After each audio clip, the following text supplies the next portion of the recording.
6 years ago this week, I told you this incredible story of a group of evangelical churchgoers who decided to steal children from what was then, and to some extent still is, the devastation in Haiti as a result of the natural disaster that we all knew about and covered, et cetera, et cetera.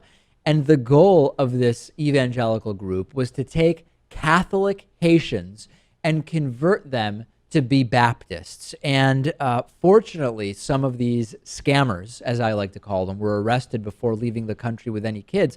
10 U.S. Baptists were detained trying to take 33 kids from the earthquake-shattered Haiti without any government permission. They say, hey, we were just trying to do the right thing. We were trying to give Christian principles to the Haitian children. They were already Catholic, so didn't they already live by Christian principles? I mean, it's just completely and absolutely ridiculous.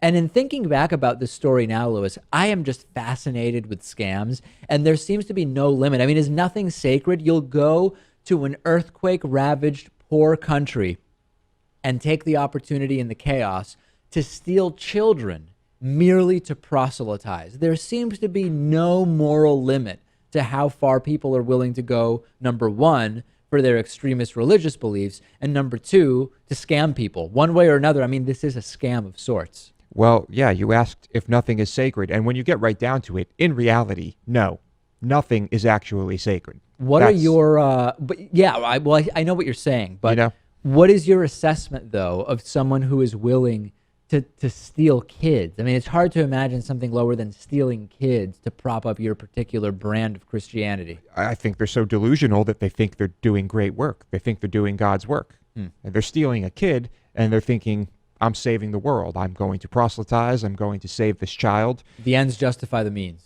Yeah, I guess so. And God will reward me. That's the goal. What are your favorite scams? I mean, homeopathy for sure is on my list, sort of as like a broader scam. At the more micro level, those Nigerian email scams where people say, hey, you know, Barrister Johnson, whatever, has left money to you. I need help getting it out of my country, etc. The IRS scams, when we get closer and closer to tax day, where people call you and they say, hey, the IRS could come for you. We need you to pay this $1,500 fine. Multi-level marketing, and people get sucked into everything from Cutco to Amway and all those. Those are some of my favorites. I mean, I'm fascinated with scams. Yeah, I think I'm more fascinated in the ones that tend to be more successful. And the multi-level marketing ones, people have great success with those, and they keep convincing people to buy their product and to sell it to other people. And it's you remember my story in Texas, the guy I ran into, some guy who tried to get me to sell for Amway. And he was really actually slick about it. I mean, because like we sort of, if someone comes up to Lewis, right, and they say, hey, don't I know you from somewhere? The obvious instinct is for Lewis to say, oh, this person probably recognizes me from the show. And clearly this dude, Lewis, that saw you in Texas, he used that line, not knowing that you're sort of already open to the idea that people say that to you on a somewhat regular basis. So you let him in sort of to your circle of trust in a way, thinking this guy recognizes me from the show. It was clearly a line he uses with people all the time. Yeah, and at that time, I was aware of multi-level marketing scams. Yeah. But I had never heard of Amway specifically. Oh, you hadn't? So when he mentioned Amway, I was just like, I don't know what you're talking about. So, of course, I looked it up, immediately realizing that it's the same as all those other ones. Right. And I told him that he was running a scam, and he didn't like that too much. Warby Parker is offering a free 5-day home try-on to give you the opportunity to check out their glasses. I personally wear Warby Parker glasses when I'm not wearing my contact lenses. And I also started with one of these free at-home try-ons of 5 pairs of glasses.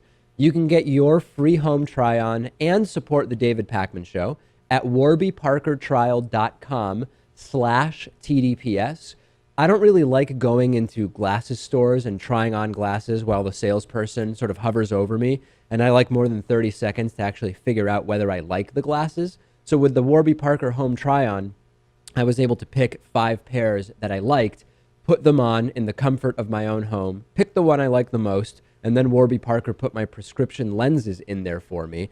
A lot of people don't know that the eyeglass industry is controlled by just a few big corporations that keep prices very high, like $300 for prescription glasses high, which is just insane. Warby Parker glasses start at $95. That's what mine cost. And for every pair of glasses sold, Warby Parker distributes a pair of glasses to someone in need.